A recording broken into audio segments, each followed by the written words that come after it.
The United States Senate worked its way through the weekend, including with a marathon session that ended up with them passing that Inflation Reduction Act. A little bit of that you heard from Vice President Kamala Harris there in the open. So to take us through how we got here and where we go next, we welcome now our Bloomberg Washington correspondent, Joe Matthew, host of Sound on weekdays on Bloomberg Radio. So you're up there now. I'm not sure. You're pretty much alone up there now? They cleared out?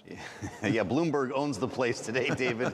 And I'll tell you, I don't think you want me to go through everything that got us here. As Chuck Schumer said, it was a long and winding road leading up to this vote.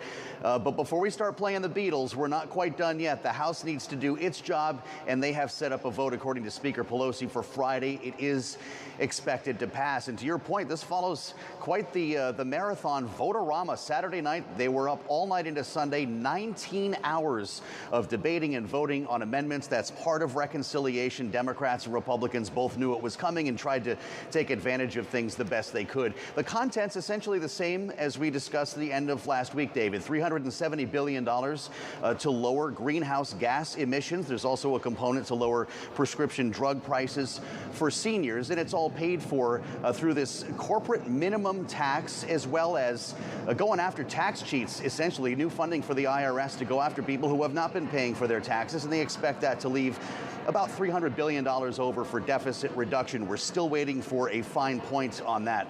Now, David, not a single Republican voted for this bill. They were not expected to. And the talking points have been very confusing for Americans. Of course, it's called the Inflation Reduction Act. Republicans say Democrats are not being honest, and it will worsen inflation. Rick Scott, the senator from Florida, saying on Sunday shows over the weekend that instead of the Inflation Reduction Act, we should call it the War on Seniors Act. David, that gives you a sense of where we are here on Capitol Hill.